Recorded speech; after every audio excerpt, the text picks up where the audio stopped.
नमस्कार. हा इलेक्ट्रिक बल्बचा प्रॉब्लेम आहे. ह्याच्यामध्ये आपल्याला लॅमिस थेरम कसं वापरता येईल हे बघायचं आहे. सो या केसमध्ये चेक करा. Electric bulb of weight 10 newton hangs vertically from a ceiling. Its wire is pulled by a horizontal force P such that its wire makes an angle of 11 degree with vertical. Find the force P and tension in the wire. हे आपल्याला याच्यामध्ये काय करायचं आहे, force P, okay, and force P हा आणि tension, या वायरमधलं tension find out करायचं आहे.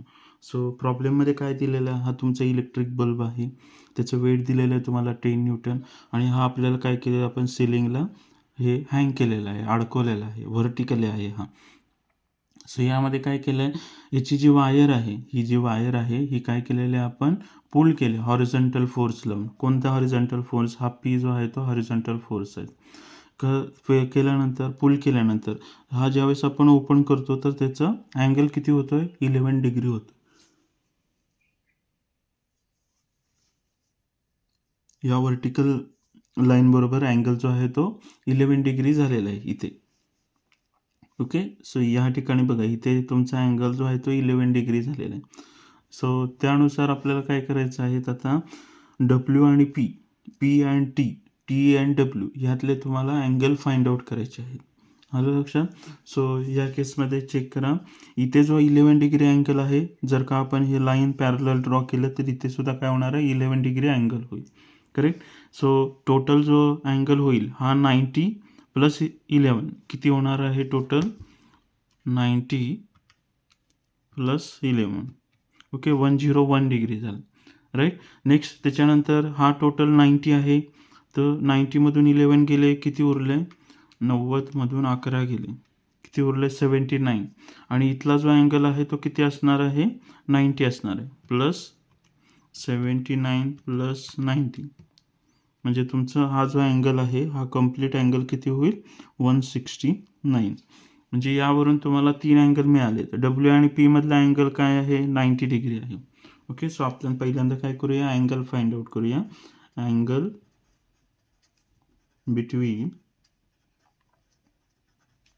डब्ल्यू अँड पी तो किती आहे, 90 degree. Okay, angle between P and T, T काय आहे, टेन्शन इन द वायर, ही वायर जी अडकवली आहे त्यामधलं किती आहे, angle 101 degree. Correct. And angle between T and W, हा अँगल किती फाइंड आउट केला आपण, 90 प्लस 79, म्हणजे किती झाले, 169. सो हे 3 अँगल आपल्याला मिळालेले आहेत, 3 फोर्स आहेत. सो हे आवे जात आहेत, ओके, एकाच पॉईंटमधून जात आहेत, त्यामुळे आपण काय करू शकतो, ह्याला लॅमिस थेरम अप्लाय करू शकतो. Okay, so applying लॅमिस theorem,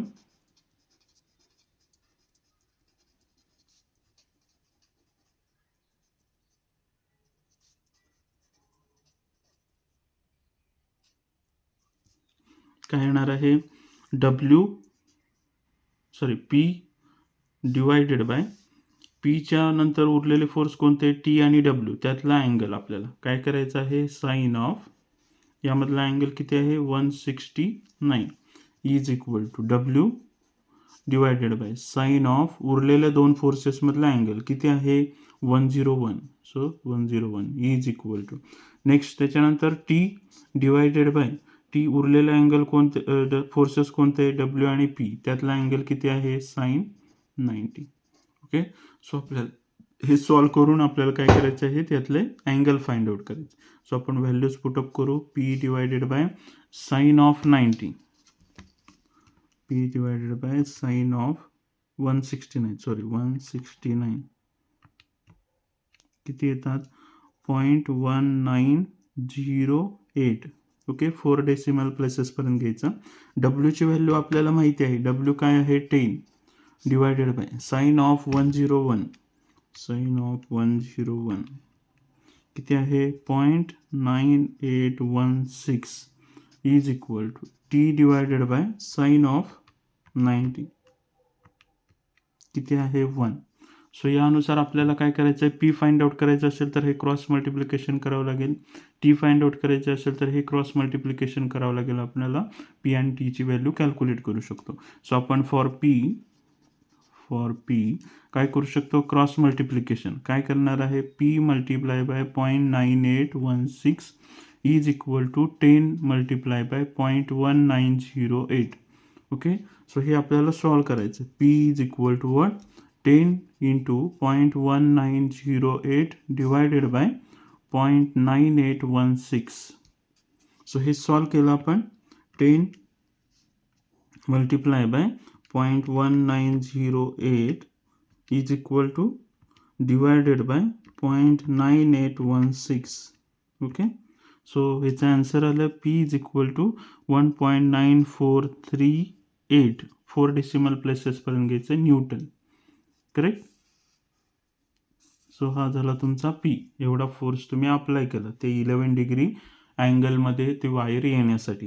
next tension किती आहे वायरमध्ये. सो आपल्याला टेन्शन ह्याचं क्रॉस मल्टिप्लिकेशन्स करावं लागेल आपल्याला. T multiply by 0.98 for T 9816 is equal to 10 into 1. So T is equal to what, 10 multiply by 1 divided by 0.9816. So हे कॅल्क्युलेट केलं आपण. 10 इंटू 1 10च राहणार, डिवायडेड बाय 0.9816. ओके, सो ह्याचा आन्सर काय आलं, T is equal to 10.1874 newton. So this is tension in the wire. So अशा प्रकारे आपण काय केलं, पी आणि टीच्या व्हॅल्यू फाइंड आउट केलं. सो फोर्स पी किती आहे 1.9438 and tension in the wire किती आहे 10.1874.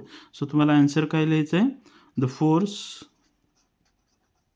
P is 1.9438 Newton and tension